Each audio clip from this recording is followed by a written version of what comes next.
اعوذ باللہ من الشیطان اللعین الرجیم بسم اللہ الرحمن الرحیم وبہ نستعین وہو خیر ناصر ومعین فص حکمت فتوحیت فی کلمت صالحیہ۔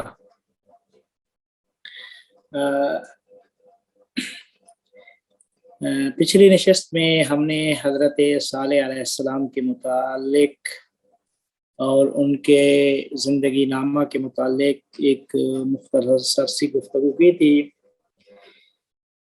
آج کی اس نشست میں جو کچھ ابن عربی نے فص صالحیہ میں کہا ہے انشاءاللہ اس کو واضح کرنے کی کوشش کی جائے گی۔ اب یہ فص حضرت صالح نبی علیہ السلام سے منسوب ہے۔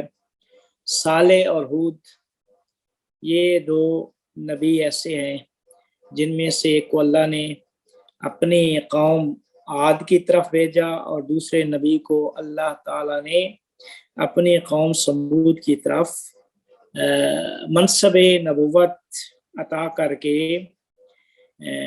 ان کی ہدایت کے لیے مبعوث کیا تھا۔ تو یہ وہ نبی ہیں کہ جنہوں نے اپنی زندگی میں بڑی کوشش کی تھی کہ اس بھٹکتی ہوئی انسانیت کو ہر حوالے سے کمال تک پہنچایا جائے۔ تو انہوں نے بہت زیادہ کوشش کی کہ ان کی مادی معنوی مشکلات کو حل کر کے ان کو راہ سعادت کی طرف لے جائیں، لیکن ہوا یہ کہ آخر میں یہ قوم ناشکری نکلی اور انہوں نے کفران نعمت کیا۔ اللہ تعالیٰ نے اس کفران نعمت کے بدلے میں ان کے اوپر عذاب نازل کیا تھا۔ حضرت ہود علیہ السلام کے متعلق تو ہم گفتگو کر چکے ہیں، اب ہے حضرت صالح علیہ السلام۔ تو ابن عربی نے اس فص کو حضرت صالح علیہ السلام سے منسوب کیا ہے، لیکن اس فص میں کیا فرمایا کہ فص و حکمت فتوحیہ، جو بھی حکمت کے ساتھ یا حکمت کو نسبت جس عنوان کی طرف اس فصوص الحکم میں ابن عربی نے دیا ہے، تو اس نسبت کے پیچھے کچھ راز ہیں۔ اس حکمت کے اوپر جو پردہ ہے اس پردے کو ہٹا کر پیچھے جو کچھ ہے اسے سمجھنے کے لیے ابن عربی نے اس پوری فص میں اسی کے متعلق گفتگو کی ہے۔ مثال کے طور پہ خود یہ ہماری آج کی جو فص ہے، اس فص میں بھی جو لفظ استعمال کیا ہے ابن عربی نے فص و حکمت فتوحیہ، اب حکمت کو صفت لے کر آیا ہے یا حکمت کو منسوب نسبت دیا ہے فتوحیہ کی طرف۔ تو اب فتوحیت کے متعلق ابن عربی نے اس فص میں بحث کی ہے۔ یہ ایک لفظ ہے، لفظ کا ایک ظاہری معنی ہے، پھر اس کے باطنی معنی ہے۔ تو ابن عربی چونکہ عارف ہیں تو عارف کا کام اس باطنی مطلب کو سمجھنا ہے، باطنی حقیقت تک پہنچنا ہے۔ تو ابن عربی نے دوسری فصوص کی مانند اس فص میں بھی سعی و کوشش کی ہے کہ جو عنوان قرار دیا ہے اس عنوان کا جو باطنی معنی ہے اسے سمجھا جائے۔ تو ابن عربی نے کہا کہ حکمت فتوحیہ، اس کو فص فتوحیہ بھی کہا جاتا ہے۔ فتوح کا معنی اور فتوح یہ ایک ایسا لفظ ہے جو مفرد نہیں بلکہ جمع ہے اور اس کا مفرد فتح ہے. اذا جاء نصر اللہ والفتح، وہ فتح کی جمع فتوح. حضرت صالح علیہ السلام جو پیغمبر تھے، ان کی قوم سمود تھی، اس سمود کی طرف اللہ نے فتوح بنا کر اس نبی کو بھیجا تھا. تو اب یہ وہ دو قومیں تھیں، عاد و سمود، جن کے کوئی نام باقی نہیں رہا ہے روئے زمین پہ. یہ شام فلسطین کے درمیان ایک جگہ تھی، وہاں یہ لوگ زندگی کرتے تھے. تو ان لوگوں کے درمیان اللہ نے حضرت صالح علیہ السلام کو فتوح بنا کر بھیجا. اب یہ ہے کہ اس فصل کا نام اس فتوحیت کی عنوان سے ہے کہ اب دیکھنا یہ ہے کہ اس فتح اور فتوحیت کا جو ظاہری معنی ہے اور اس کے باطن میں جو کچھ معنی پوشیدہ ہیں، ان معانی کو ابن عربی نے بیان کرنے کی کوشش کیا ہے. تو ابن عربی نے سب سے پہلی بات جو یہ کیا ہے کہ میں نے اس فصل کو فتوح کے عنوان سے اس وجہ سے قرار دیا ہے کہ جو اس عظیم پیغمبر کا معجزہ، وہ ناقہ صالح، وہ اونٹنی جو تھی، وہ اونٹنی ایک حیوان تھی. تو اس حیوان کو اللہ تعالیٰ نے جمادات کے دل سے باہر نکالا. اس پہاڑ سے وہ اونٹنی نکل کے آئی تھی. تو در حقیقت کہتے ہیں کہ اللہ نے جماد سے وہ حیوان تخلیق کر کے صالح علیہ السلام کو ایک معجزہ عطا کیا تھا. تو اب کہتے ہیں فتوح یعنی جہاں سے کسی چیز کی توقع نہ ہو اور وہاں سے وہ چیز مل جائے. پہاڑ سے حیوان تخلیق ہونے کی توقع نہیں تھی، اللہ تعالیٰ نے وہاں سے حیوان کو خلق کر کے بتا دیا کہ یہ ایک غیر طبعی اور غیر طبعی جو اسباب ہیں، ماورائے طبیعت جو اسباب ہیں، اور وہ اسباب اس معجزے کو خلق کرنے میں یا اس معجزے میں دخیل ہیں. اب فتوح کہتے ہیں کہ اب اسی معنی کو لے کر ابن عربی آگے چلتے ہیں. ابن عربی فرماتے ہیں کہ یہ ایک ظاہری جو چیز تھی اس قوم میں کہ اللہ تعالیٰ نے اس نبی کو یہ عطا کیا تھا کہ وہاں سے یہ معجزہ عطا کیا کہ پہاڑ سے اس ناقہ صالح کو اللہ تعالیٰ نے تخلیق کیا تھا. تو فرماتے ہیں کہ فتوح کا مطلب یہ ہوتا ہے نکالنا. فتوح کا مطلب کھولنا. فتح یفتح، افتح الباب، دروازہ کھول دیں. افتح الباب، دروازہ کھول دیں. کسی سے کہنا ہو کہ دروازہ بند کر دیں یا دروازہ کھول دیں، تو وہاں پہ عربی میں لفظ استعمال کیا جائے گا فتوح، فتح افتح الباب، دروازہ کھول دو. تو کہتے ہیں کہ دروازے کے کھولنے کا نام فتوح ہے. تو اب عرفان میں جو اصلی بحث یہ ہوتی ہے کہ وہ جو باطن میں معنی، وہ باطنی دریافت باطنی، وہ کشف و شہود باطنی، وہ جو باطنی دریافتیں ہیں، وہ جو باطنی خزینے ہیں، ان باطنی اور درونی خزینوں کو دریافت کیا جائے. تو کہتے ہیں فتوح کا مطلب، چونکہ عرفان میں اصل بحث یہ ہے کہ وہ باطن میں جو کچھ پوشیدہ ہے اس کو دریافت کیا جائے. تو کہتے ہیں کہ باطن معانی اور مطالب باطنیہ، وہ درونی مطالب جو ہیں ان مطالب کے دروازوں کے کھلنے کو فتح کہا جاتا ہے۔ وہ جو باطنی اور روحانی اور معنوی دروازے جو انسان کے اوپر بند ہوتے ہیں، وہ جب انسان تہذیب نفس سے ایک مرحلے میں پہنچتا ہے تو وہ سارے کے سارے سیر و سلوک کے مراحل مراتب کو طے کر کے یہ کوشش کرتا ہے کہ وہ جو دروازے درونی دریافت، باطنی دریافت، معنوی دروازے جو اس کے اوپر بند ہیں وہ کھولے جائیں۔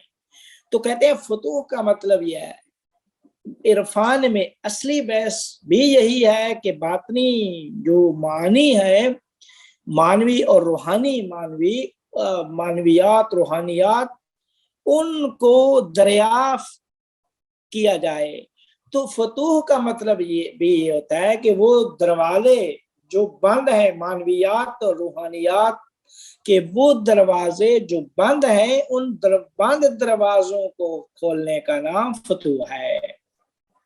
تو کہتے ہیں اسی وجہ سے ابن عربی نے اس فصل کو فصل فتوحی کا نام دیا ہے، چونکہ ایک فتح کا ایک ظاہری معنی کہ اللہ تعالیٰ نے نبی کو ایک معجزہ عطا کیا، تو وہ معجزہ بھی کیا کہتے ہیں، پہاڑ سے اس کو نکالا، تو اب وہ بھی ایک دریافت ہے کہ جو جہاں سے توقع نہیں تھی، وہ ایک بند دروازہ تھا کہ کسی کے لیے ممکن ہی نہیں ہے کہ پہاڑ سے ایک ناکہ باہر آ جائے۔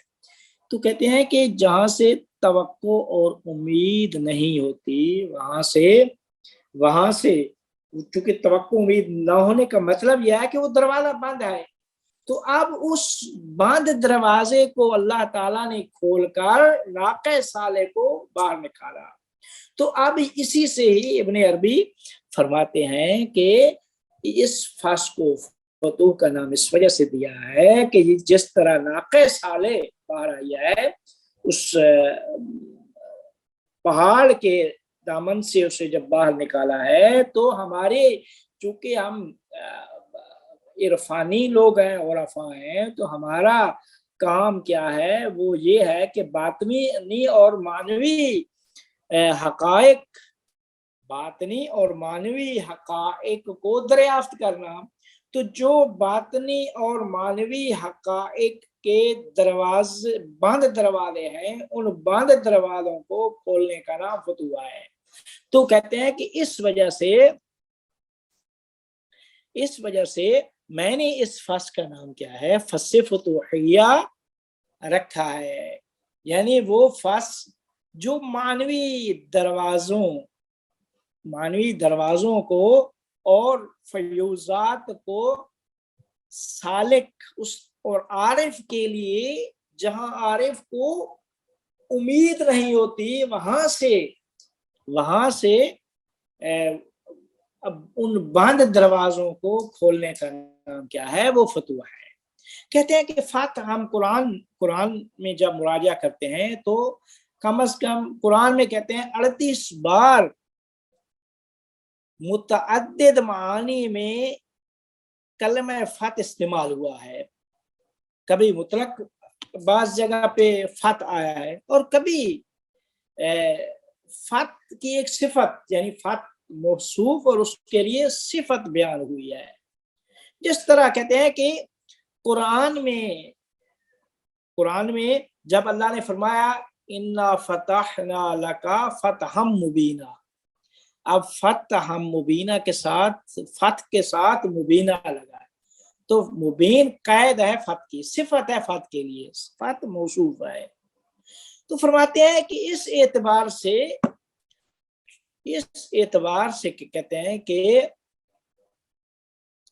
ابن عربی نے کہتے ہیں کہ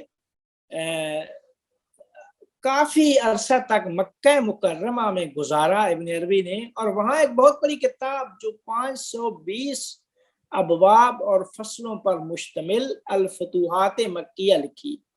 تو کہتے ہیں فتوحات کا مطلب بھی الفتوحات المکیہ، فالفتوحات المکیہ کا مطلب بھی ہے کہ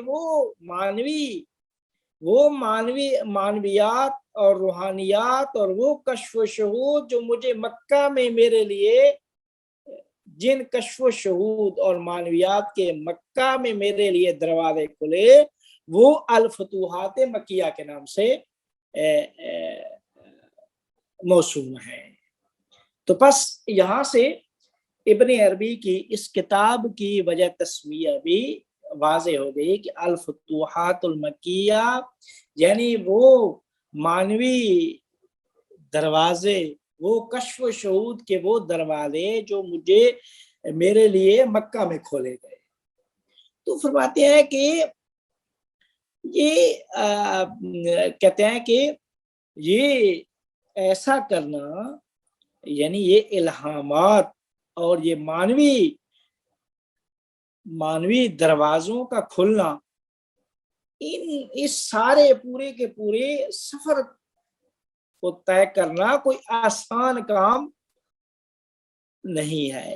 یہ ہے کہ یہ کہاں کھلتے ہیں، کیسے انسان کے لیے کشف و شہود کے دروازے کھلتے ہیں، یہ کوئی انسان پہلے سے اس کا تخمینہ اور اندازہ نہیں لگا سکتا۔ تو فرماتے ہیں کہ پس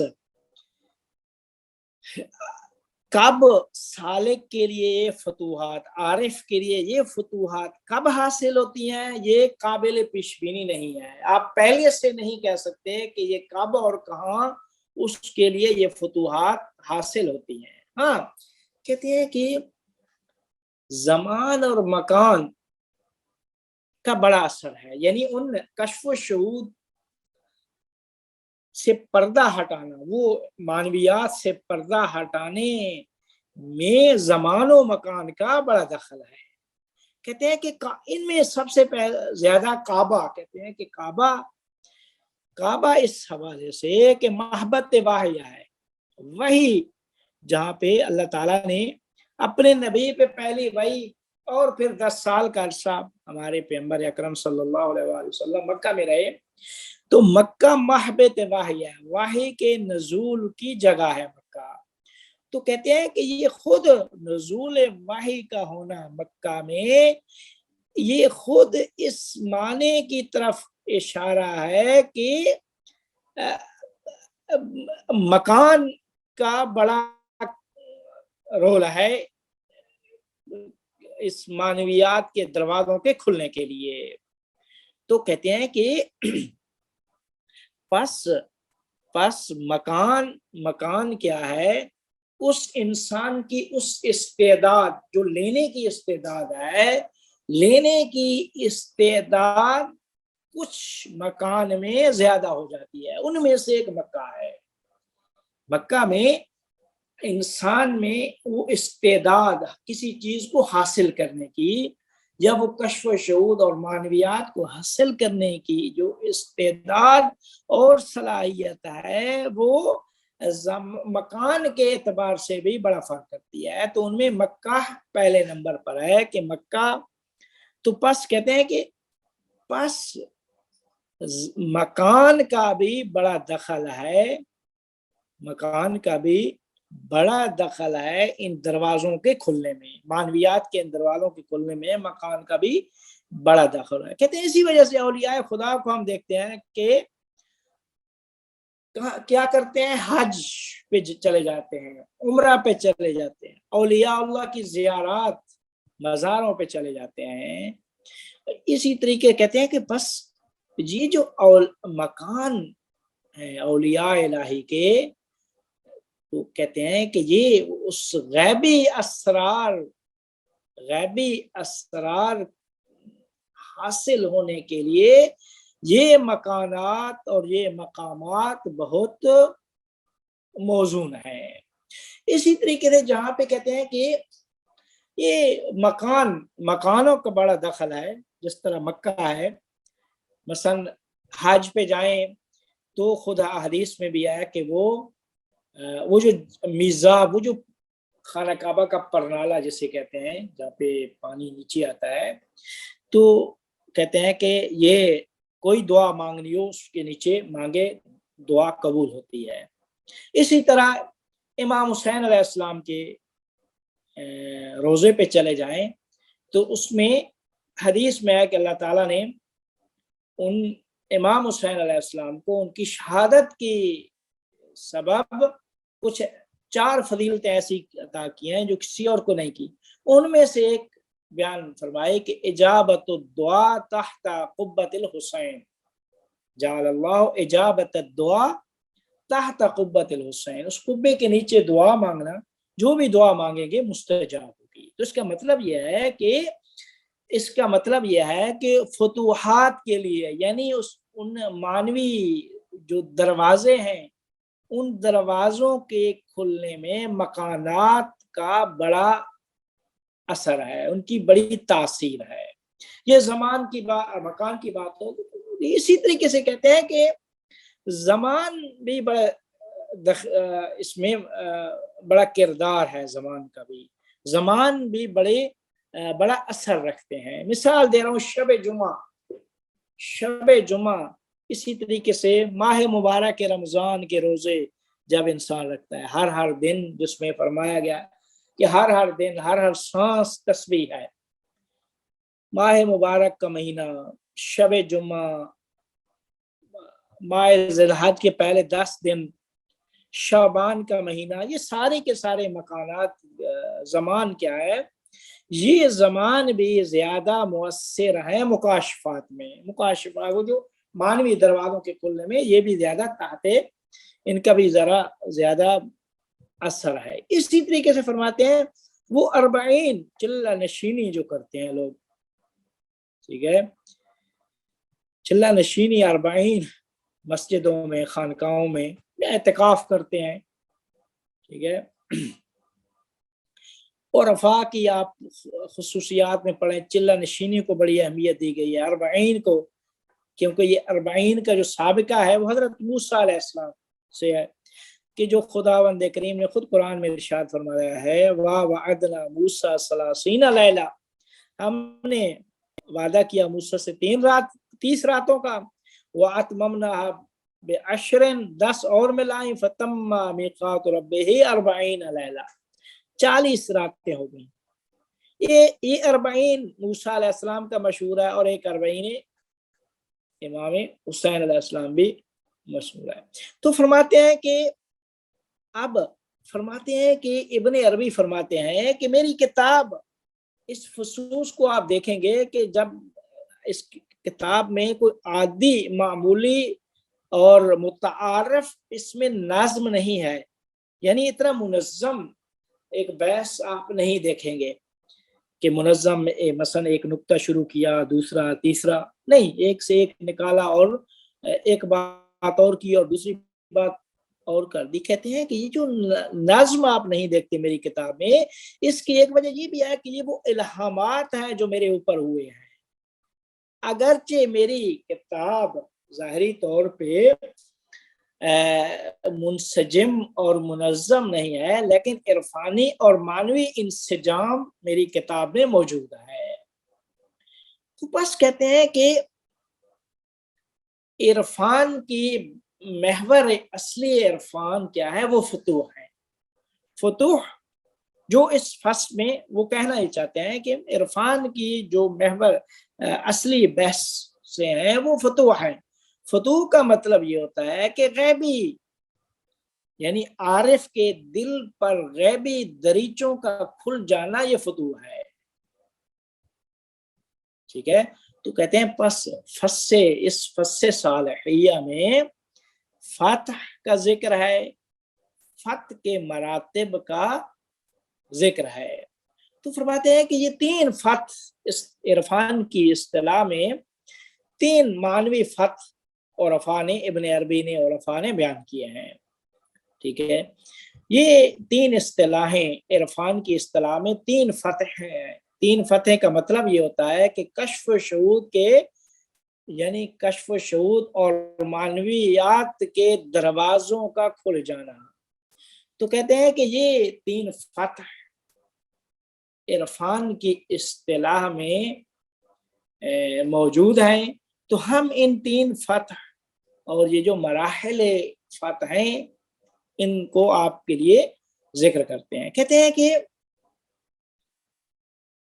اور افعال فتح کو 3 قسموں میں تقسیم کر دیا ہے. ٹھیک ہے, اور افعال فتح کو 3 قسموں میں تقسیم کیا ہے. ایک فتح مطلق, فتح مبین. فتح مبین انا فتحنا لک فتح مبینہ وہ فتح مکہ کے سال, ہجرت کے 8ویں سال جو فتح مکہ ہوا تھا 20 ماہ مبارک رمضان کو, جہاں پہ کسی قسم کے خون خرابے کے بغیر فتح مکہ کی تھی. تیسری فتح قریب, قرآن میں بھی ہے وَأُخْرَىٰ تُحِبُّونَهَا وَنَصْرٌ مِّنَ اللَّهِ وَفَتْحٌ قَرِيبٌ وَبَشِّرِ الْمُؤْمِنِينَ. تو فرماتے ہیں کہ اب ہم آپ کے لیے فتح کے جو مراحل ہیں, مراتب ہیں فتح کو, وہ آپ کے لیے بیان کریں گے. یہ ابن عربی نے بحث ساری لے آئے ہیں فتح پہ. فتح ناقہ صالح سے شروع کر کے عرفان کی جو اصلی بحث ہے اس تک ربط دے دیا ہے بحث کو. تو فرماتے ہیں کہ پس فتح کا جو ہم نے فتح کا جو معنی کیا وہ یہ ہے کہ وہ دروازے جو عارف پر بند تھے, چاہے وہ نعمت ظاہری ہوں یا باطنی ہوں, ان دروازوں کے کھل جانے کا نام فتح ہے. اچھا, اب یہ فتح وہ مفاتیح, دروازے کہاں سے کھلتے ہیں؟ وہ مفاتیح سے. مفاتیح وہ چابیاں ہیں, مفتاح چابی, مفاتیح جمع کا صیغہ ہے. تو کہتے ہیں وہ چابیاں, ان چابیوں سے معنویات کے دروازوں کا کھل جانا کیا ہے, وہ فتح کہلاتا ہے. اچھا, وہ چابیاں کیا ہیں؟ کہتے ہیں وہ چابیاں مفتاح یا مفاتیح وہ اسماء حسنہ الہی ہیں, اور یہ ام من شیء الا عندنا خزائنہ, خزائن وہ اللہ تعالیٰ فرماتا ہے میرے پاس ہیں, وعنده مفاتیح الغیب, میرے پاس ہی غیب کی چابیاں ہیں, لہو مقالید السماوات والارض. تو کہتے ہیں کہ خزائن چاہے ظاہری چاہے باطنی, ان کی چابیاں جو ہیں وہ اللہ کے پاس ہیں. وہ جو معنویات کے دروازے چابی سے کھلتے ہیں وہ چابی اسماء حسنہ الہی ہیں. تو فرماتے ہیں مفاتیح غیب, مفاتیح غیب وہ اللہ فرماتا ہے عنده مفاتیح الغیب. تو فرماتے ہیں لہذا آپ نے جو بھی دعا مستجاب کرنی ہے, دعا قبول کرانی ہے, تو دعاؤں کے قبول کرنے میں بھی اسماء الہی سے تمسک اور اسماء الہی سے آگاہی کیا ہے وہ ضروری ہے. تو اب کہتے ہیں کہ فیض الہی کا جو راستہ ہے, فیض الہی جس راستے سے گزر کر نیچے پہنچتا ہے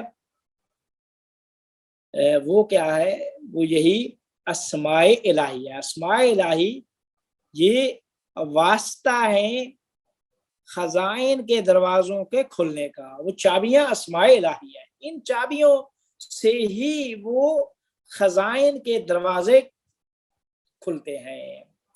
تو کہتے ہیں کہ اب ایک اور نقطہ بھی کہ پس کہتے ہیں کہ یہ جو اسماء الہی ہیں ان کی حقیقت وہ الفاظ اور مفہوم نہیں ہے, بلکہ ان کی تحصیل اور تعلیم کیا ہے, وہ واقعیت اور انسان کے وجدان کے حضور کی محتاج ہے. تو کہتے ہیں کہ چونکہ اللہ نے فرمایا ہے اس کے پاس مفاتیح ہیں, تو لہذا یہ اس کے ارادے اور اس کی مشیت کے بغیر نہیں ہو سکتے۔ تو اب فرماتے ہیں جب یہ فتح آپ کے لیے واضح ہو گیا تو اب فتح کے کچھ مراحل ہیں کہ عارف اور سالک ان مراحل میں اپنی مانوی جو سیر ہے اس کو جاری رکھتا ہے اور چابی کے توسط سے ہی وہ دروازوں کو کھولتا ہے۔ ہر مرحلہ میں جو ہر دروازے کو کھولنا ہے، جس چابی سے وہ دروازہ کھولنا ہے یا جس چابی سے وہ دروازہ کھولتا ہے اس چابی سے استفادہ اور اس چابی کو اس مرحلے میں استفادہ اور استعمال کرنا یہ عارف اور سالک کا کام ہے۔ تو اس وجہ سے کہتے ہیں کہ فتح کے مراحل کو 3 قسموں میں عرفاء نے بیان کر دیا۔ پہلی قسم فتح قریب، کہتے ہیں پہلی قسم اور پہلا مرحلہ فتح کا، مانوی دروازوں کے کھلنے کا پہلا مرحلہ فتح قریب ہے۔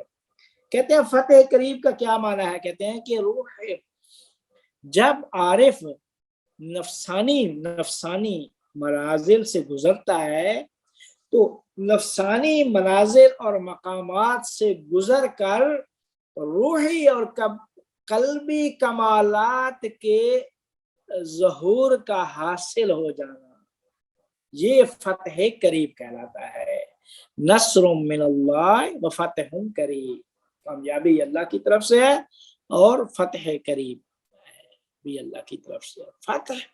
فتح قریب کا مطلب یہ ہوتا ہے کہ وہ نفسانی، جب عارف اپنی مانوی سیر و سلوک شروع کرتا ہے تو نفسانی منازل اور مقامات سے گزر کر اس کے لیے روحانی اور قلبی کمالات جب ظاہر ہوتے ہیں تو قلبی اور روحانی کمالات کے ظہور کا نام فتح قریب ہے۔ یہ پہلا مرحلہ فتح کا۔ کہتے ہیں دوسرا مرحلہ فتح کا فتح مبین ہے۔ فتح مبین کہ جب انسان روحی اور قلبی کمالات اس کے لیے حاصل ہو جاتے ہیں، پس پہلے مرحلے میں نفسانی کمالات سے گزر کر اس کے لیے روحانی اور قلبی کمالات ظاہر ہوتے ہیں، یہ پہلا مرحلہ ہے۔ دوسرے مرحلے میں روحانی فتح مبین میں روحانی اور قلبی کمالات کو طے کرنے کے بعد جو فتح حاصل ہوتی ہے اسے فتح مبین کہتے ہیں۔ روحانی اور قلبی کمالات کو طے کرنے کے بعد جو فتح اس کے لیے حاصل ہوتی ہے وہ فتح مبین کہلاتی ہے۔ وہ کیا ہے؟ وہ مقام ولایت کا ظہور، اسماء حسنیٰ کے انوار کی تجلیات کے جو انسان کی جو روح اور قلب پر ہوتی ہیں، جس میں انسان اور عارف کا روح اور قلب جا کر فانی ہو جاتا ہے۔ تو فرماتے ہیں کہ انا فتحنا لکا فتحا مبینا، کہ اے پیغمبر ہم نے تجھے فتح مبین عطا کی ہے، لیغفر لک اللہ ما تقدم من ذنبک وما تأخر، تاکہ اللہ تعالیٰ تیرے لیے مغفرت کرے جو تجھ سے پہلے گناہ ہو چکے ہیں اور جو بعد میں ہوں گے۔ اب یہاں سے یہ ایک ظاہری قرآن کا ترجمہ ہے اور واقعی کچھ اس میں مسلمانوں کے گروہ جو ظاہری لوگ ہیں وہ اس میں تقسیم ہو گئے ہیں۔ کچھ کہتے ہیں کہ یہ وہ گناہ شرعی ہے کہ اے پیغمبر جو تو نے پہلے گناہ کیے تھے بعثت سے پہلے وہ ہم نے معاف کر دیے ہیں، اور جو بعد والے بھی ہم نے تجھے معاف کر دیں گے۔ انا فتحنا لک فتحا مبینا لیغفر لک اللہ ما تقدم من ذنبک وما تأخر، یعنی پچھلے اور بعد والے گناہ بھی تیرے معاف ہیں۔ لیکن ابن عربی کی جس طرح عادت ہے کہ ابن عربی الفاظ کے پیچھے جو حقیقت اور باطنی جو معنی ہے اس کی گہرائی میں جاتے ہیں، تو ابن عربی اس آیت میں فتح مبین کی طرف اشارہ کرنے کے بعد اس فتح مبین کے آثار اور خواص کو بھی بیان کرتے ہیں۔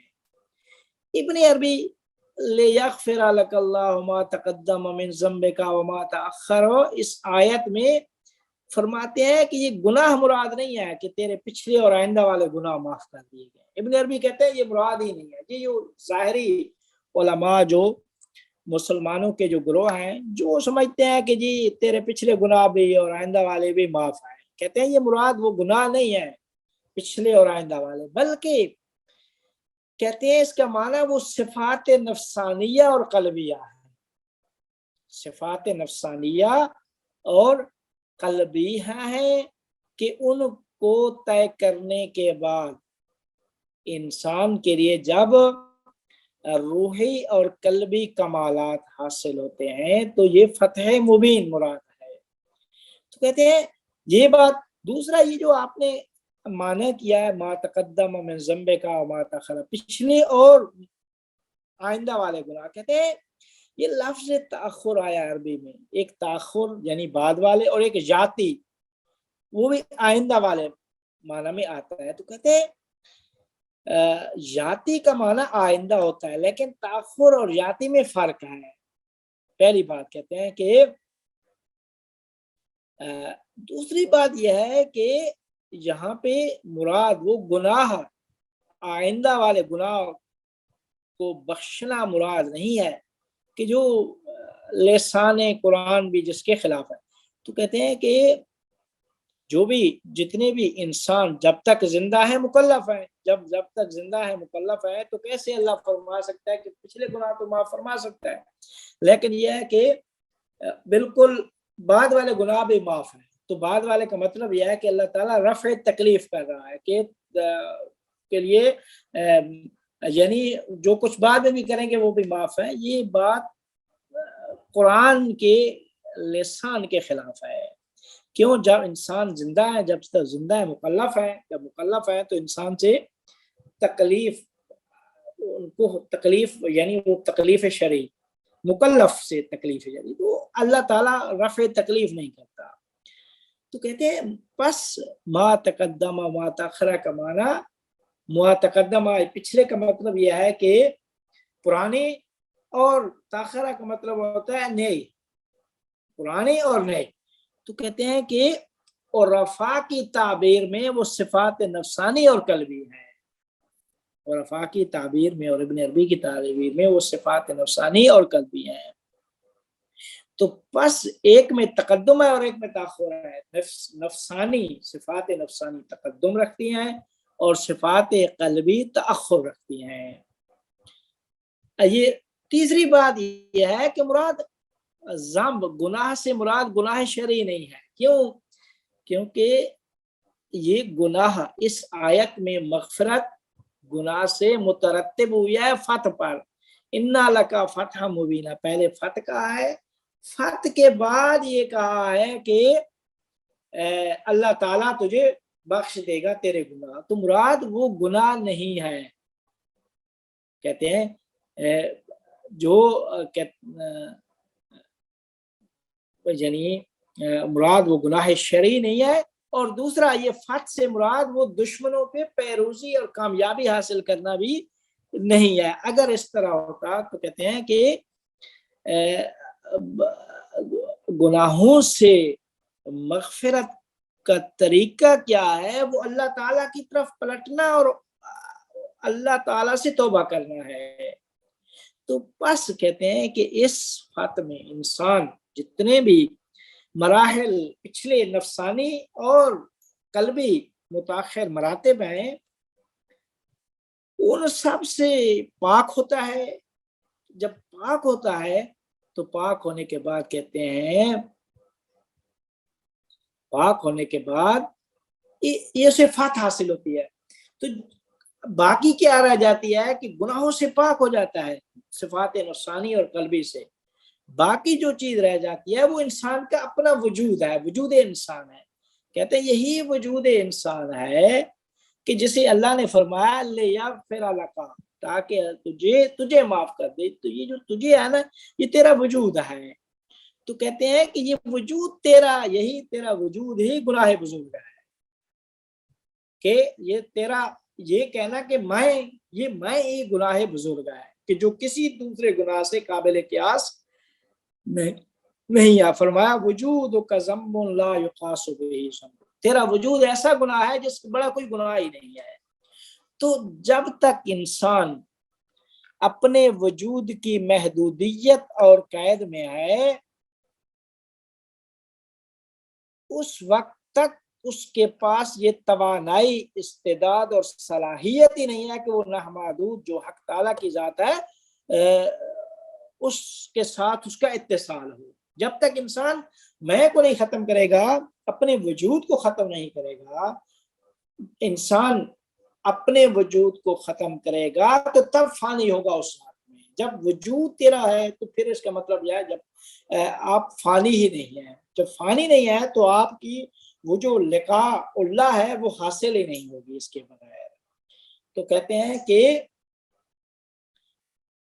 پس آخری قدم تیرا اس حقیقت مطلق تک اتصال کا وہ تیرا وجود سے ہاتھ اٹھانا ہے. تو اپنے جب وجود سے ہاتھ اٹھائے گا تو تب تیرا یہ آخری قدم ہے اس حقیقت مطلق سے متصل ہونے کا. تو فرماتے ہیں کہ لہذا عرفا کی تعبیر میں سے فنا کہا جاتا ہے. یہ فنا یعنی یہ اپنے وجود کی قید سے گزرنا، کہ جو فتح کا آخری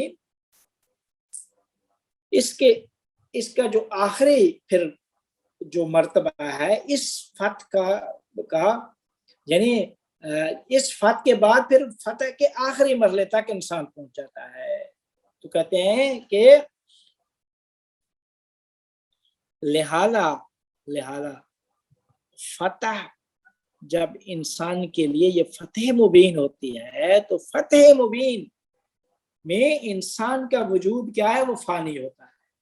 فانی جب ہوتا ہے تو اب اس سے پھر آگے فنا کے بعد ایک تیسری فتح جو آخری فتح کا درجہ ہے وہ حاصل ہونے کا انتظار ہوتا ہے. وہ کیا ہے؟ تیسرا درجہ یہاں پہ فتح مطلق آتا ہے. فتح مطلق، فتح قریب، فتح مبین اور فتح مطلق. فتح مطلق میں ہوتا یہ ہے کہ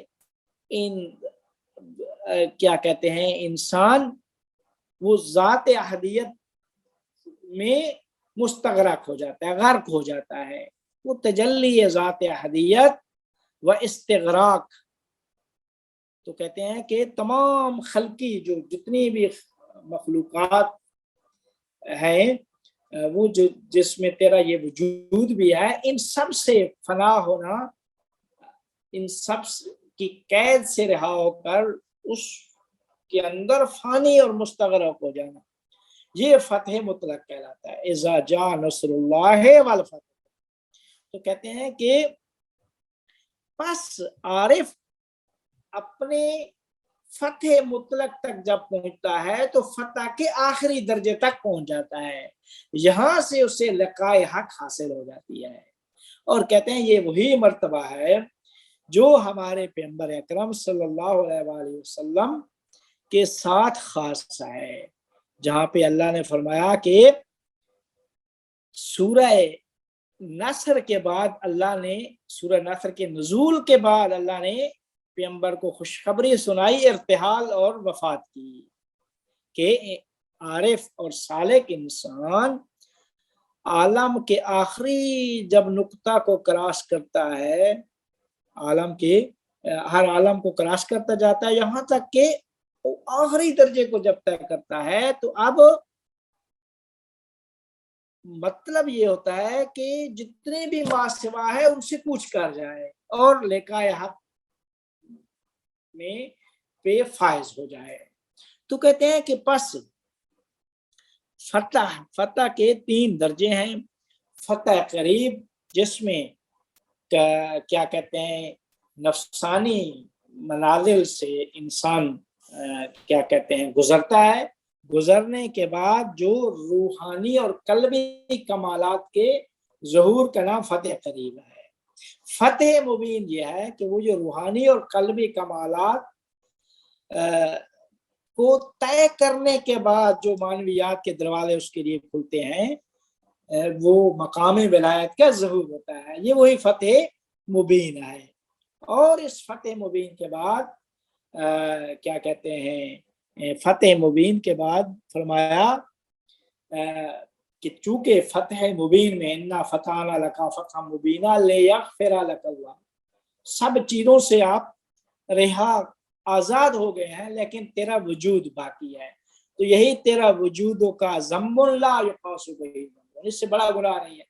تو اب اس وجود کو بھی کراس کر کے اس فانی ہو جانا ہے ذات احدیت میں، اور اس کے اندر میں مستغرق ہو جانا ہے، اور اپنے آپ کی قید سے آزاد ہو جانا ہے، تو اس کو کہتے ہیں فتح مطلق۔ تو اس فتح کے جو آخری درجے تک فتح مطلق پہ جو ذات فائز تھی وہ پیغمبر اکرم صلی اللہ علیہ وسلم کی ذات تھی، کہ جن کو جب فتح مطلق جب کہا، جب وہ فتح مطلق کے درجے پہ تھے، تو اس وقت فرما دیا کہ اب آپ یہاں اس عالم سے ارتحال رحلت فرما جائیں۔ تو رحلت کے علاوہ کوئی چارہ نہیں ہوتا کہ وہ تب ما سوائے حق سے وہ آزاد ہو کر انسان وہاں تک پہنچ جاتا ہے۔ تو یہ ہے فتح کے 3 مرحلے جو ابن عربی اور رفاع نے بیان کیا۔ تو حکمت فتوحیہ جو کہا ہے وہ اسی مناسبت سے کہا ہے کہ چونکہ حضرت صالح کے لیے وہ ناکا اسی طریقے سے تھی، اور ناکا کے ساتھ مناسبت پوری عرفانی بحث کو لے آئے ہیں۔ فتوح یعنی وہ دریچے، وہ دروازے، معنویات، روحانیات، مکاشفات کے وہ دروازوں کا کھلنا، یہ فتح کہلاتا ہے۔ اس کے پھر 3 درجے ہیں، پہلا درجہ فتح قریب، دوسرا فتح مبین، تیسرا فتح مطلق۔ فتح قریب میں نفسانی کمالات کو طے کرتا ہے، تو روحانی اور قلبی کمالات اس کے لیے ظاہر ہوتے ہیں، اور فتح مبین میں یہ ہوتا ہے کہ قلبی اور روحانی مراحل کو طے کرنے کے بعد جو فتح اور وہ جو دروازے معنویات کے اس کے لیے کھلتے ہیں وہ فتح مبین کہلاتے ہیں۔ اور فتح مبین کے بعد چونکہ وجودوں کا لیغفر لک اللہ ما تقدم من ذنبی ما تاخر عنہ، مراد کہتے ہیں کہ یہ وہ فتح مبین، گناہ گزشتہ اور آئندہ، مراد صفات نفسانی اور قلبی، کہ اس کے بعد جب اس کے لیے روحانی اور وہ سارے حاصل ہوتے ہیں تو وہاں پہ وجود باقی ہوتا ہے انسان کامل کا، تو وہ وجود ایک بڑا گناہ ہے، اس سے بڑا کوئی گناہ نہیں ہے۔